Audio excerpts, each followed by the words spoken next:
All right, we're recording. So how's it going, man? Okay, nice.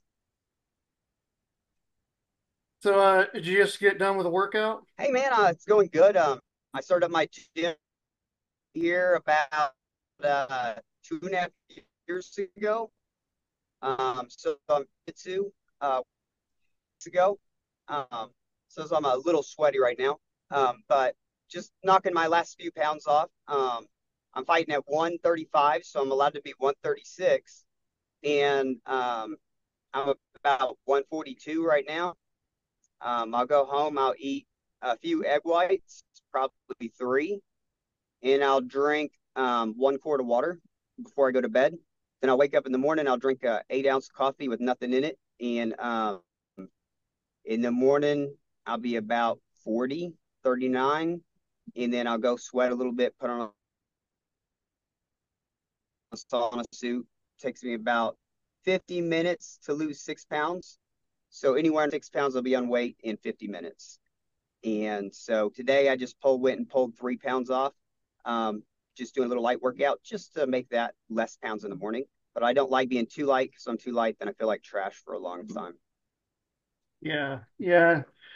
You've got what, 2 days until so the fight's Friday night, so you've got a couple days. Yeah, the fight's Friday night. I weigh in tomorrow at 1 p.m. Okay. All right, cool. Cool. Well, tell me a little bit about this fight. How did the camp go? Tell me about Um, what so any weight I got to cut, I'll cut at 9 tomorrow. sorry, I cut in on you there. Tell me a little about how this camp has gone and prep for the fight. Man, the camp's been great. So I teach at Sheepdog Jiu Jitsu, so I do my jiu jitsu there. Jimmy Flick, that's in the UFC, he's a black belt, he's a wrestler. He's one of my students and one of my training partners. So I help get ready for his the grappling wise. So in that, he helps me. And so for my camp, we did a lot of wrestling, and we wrestled a lot. I'm boxing with the boxers at sports, and then doing Allen. So all that stuff is sharp. I'm in great shape. This will more than likely be my no major injuries. Awesome. So is this scheduled for 5 rounds or three?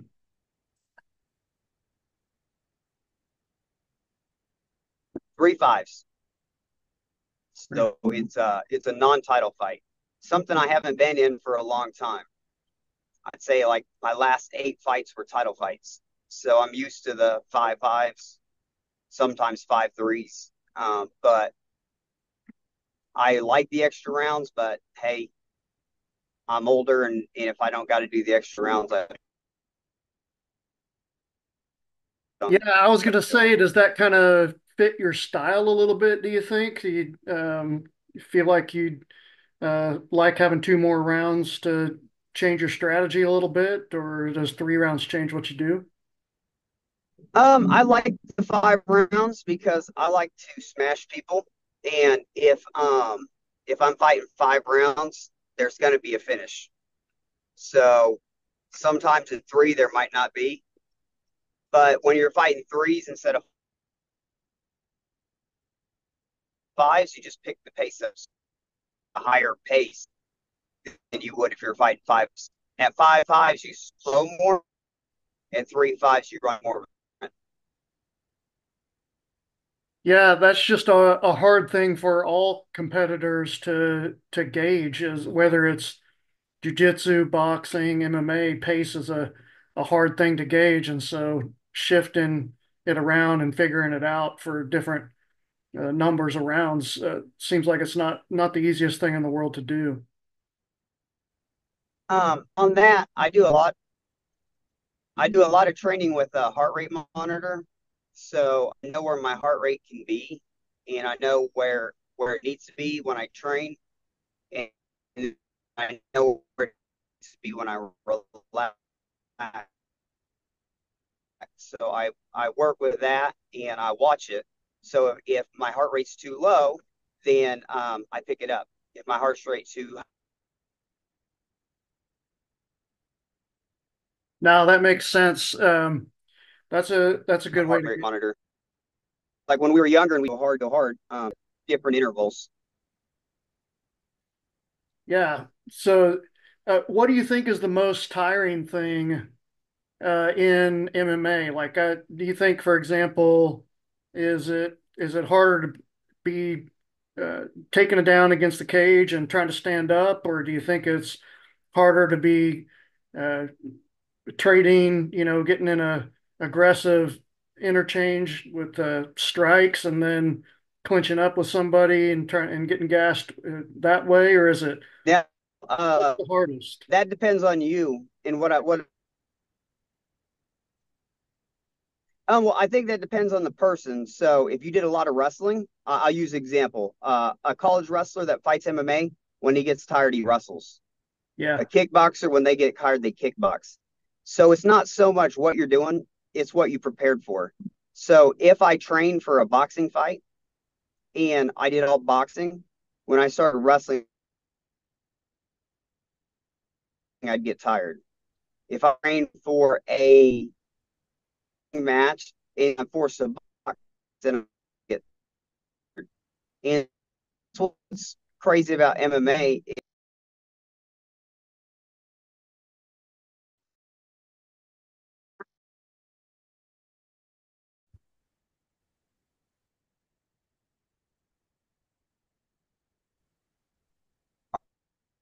Still there? I got kicked off. I don't know if we both got kicked off or just me, or Are you I'm still here. Can you hear me? there? Okay? I'm there. I'm not sure where I left Uh, I off. lost you where That you were saying if you um, prepare for a certain kind of fight, then uh, that's what you revert to when you're tired.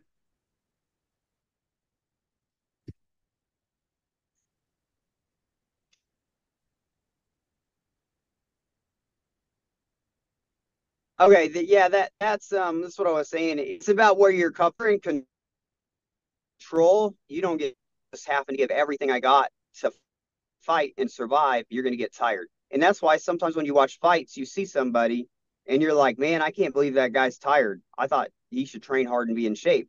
But if you make your opponent uncomfortable where they're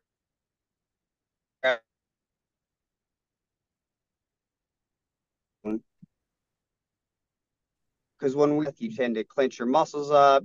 So if you stay relaxed, you can really do it. Like if you know somebody that's, I'm going to say, a boxer, and they're really good, they can come into the gym and spar 10 rounds, not sparring in 6 months. But if you put that same boxer in there with someone that's on their level, they'll be gassed in 3 rounds. Yeah, no, that makes sense. Even with the kind of stuff that people complain about in the gym, that if they switch to something, then if they switch to something they're not used to, then they get more tired than they normally would. So, Or if you switch to a new style, you have this guy that's, I'm going to say, someone holds mitts for you all the time,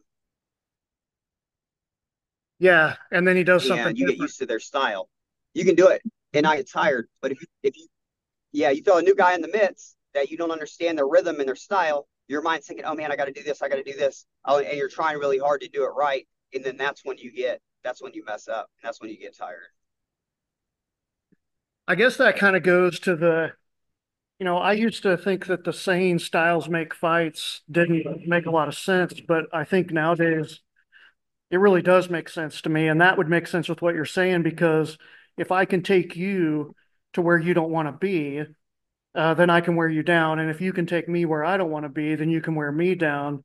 And so, really, like you were saying a second ago, I guess, is that conditioning per se is not, it's not so much am I in better shape than you, but if you can take me where I don't want to be, then I'm going to look like I'm in worse shape. Is that what you're saying?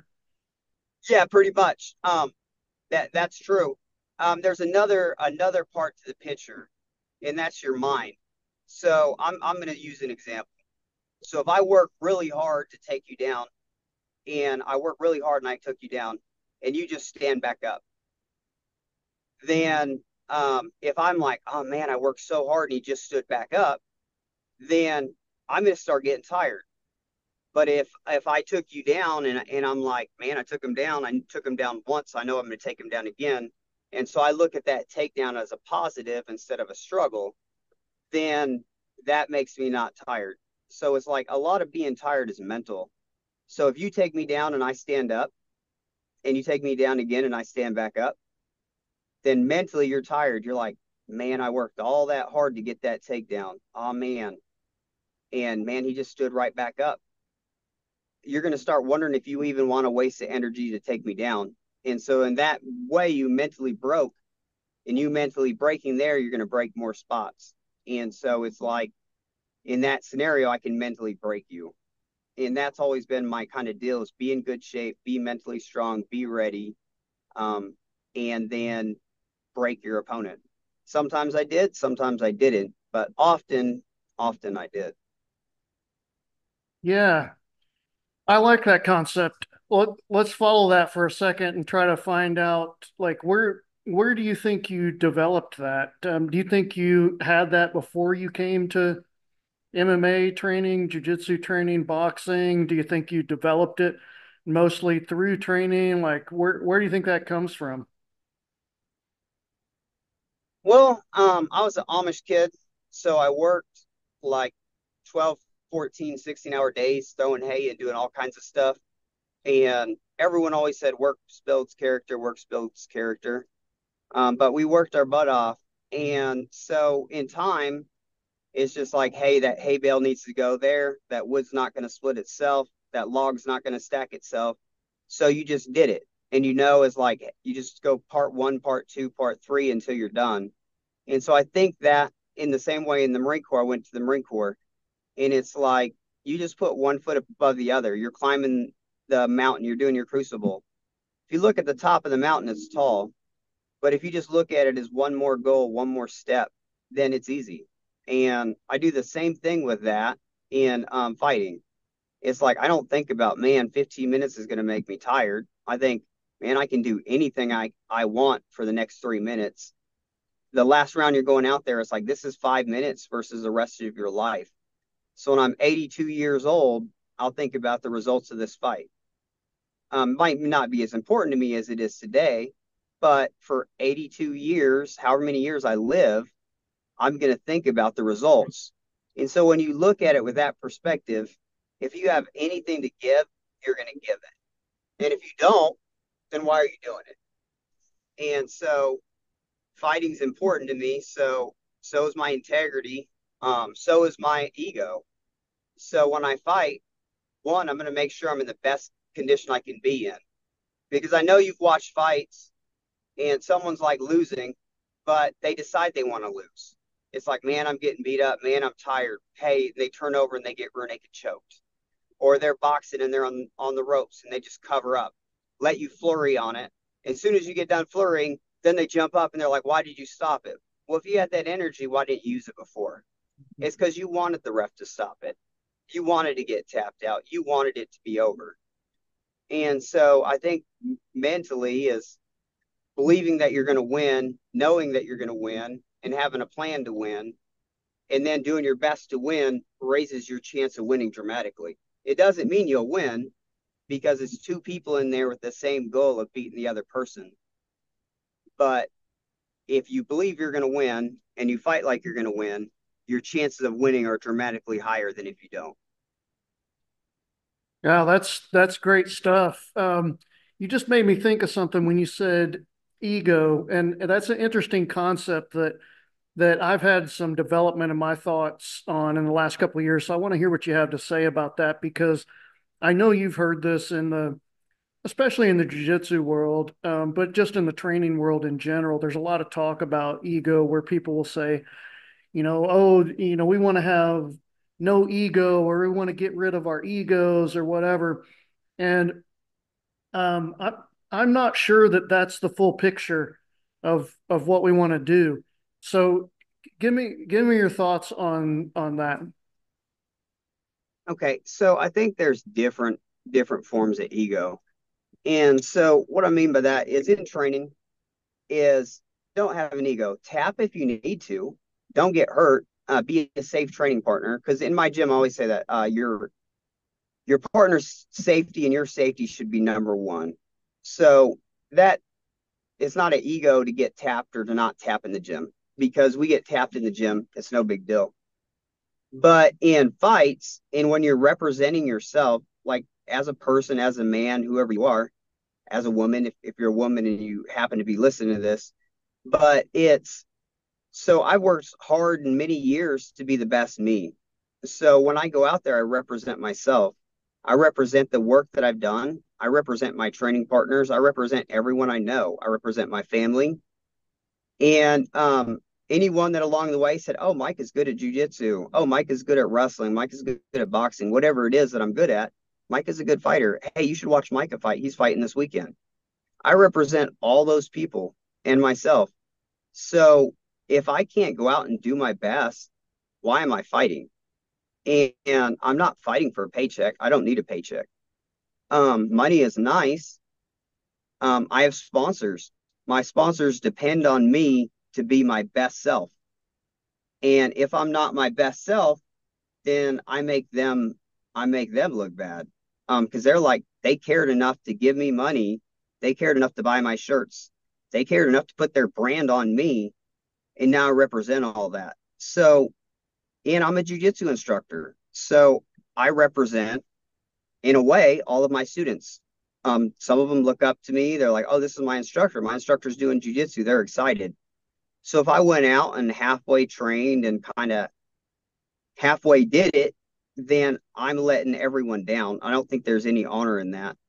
Um, and so I think that's kind of the ego is it's a brand. I'm a brand. I've built it. I am who I am. And if I think I can fight at the level I need to fight at, I fight.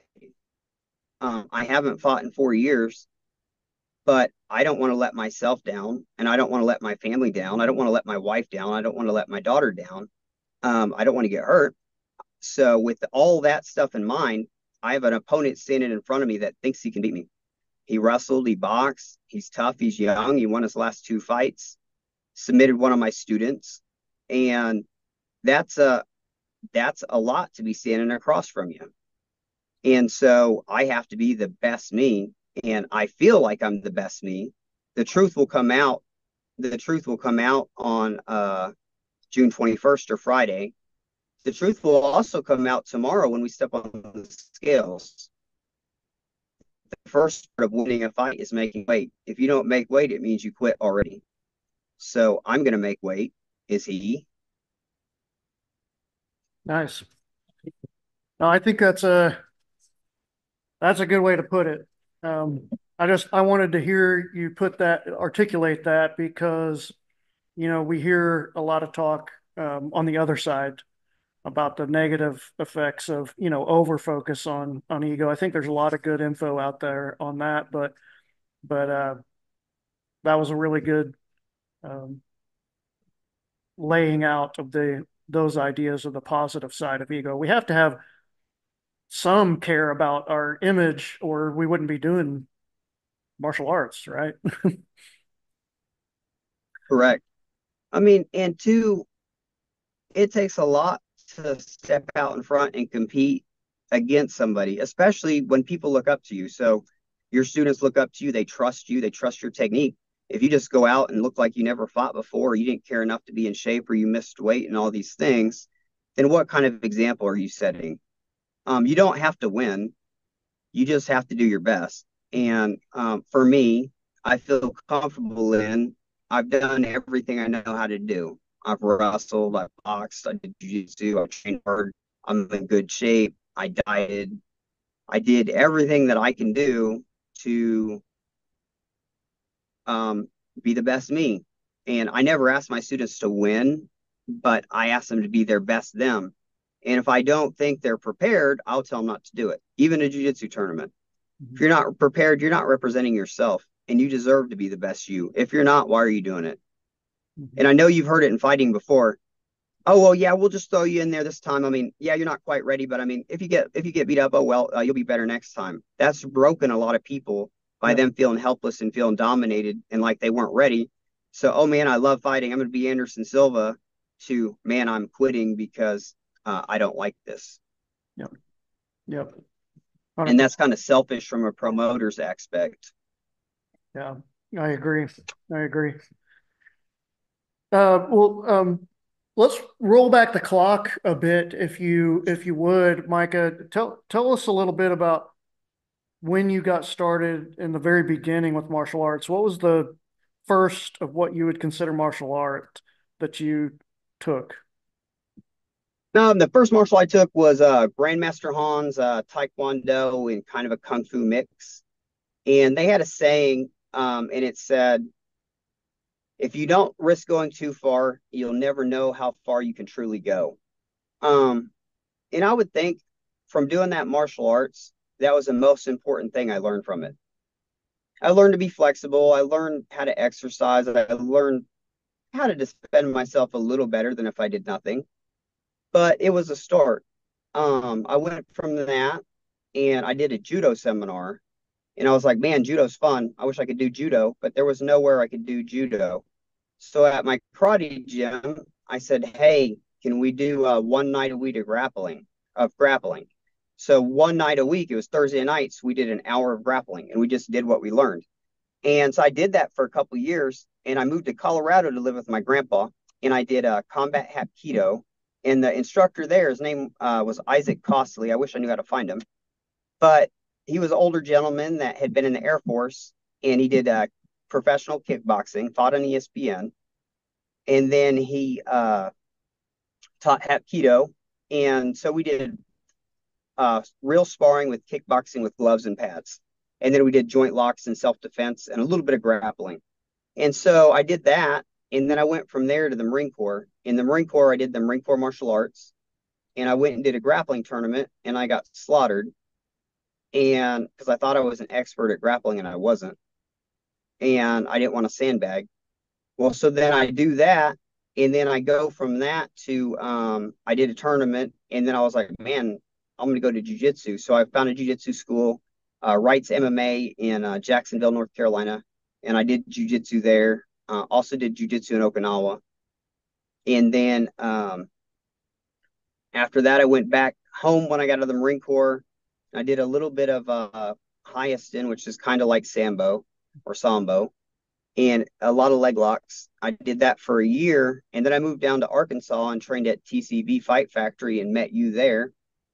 And I had a bunch of amateur fights, trained with Aaron Kimball, had a good time there. And then I moved to Tulsa, Oklahoma, and then I started training at Team Noguera, and which over time transferred to the factory. I became a black belt in jiu-jitsu, and then I went wanted to open my own gym, so I opened up a gym with Master Hayes or Blake Hayes, and he's a third degree black belt in jiu-jitsu.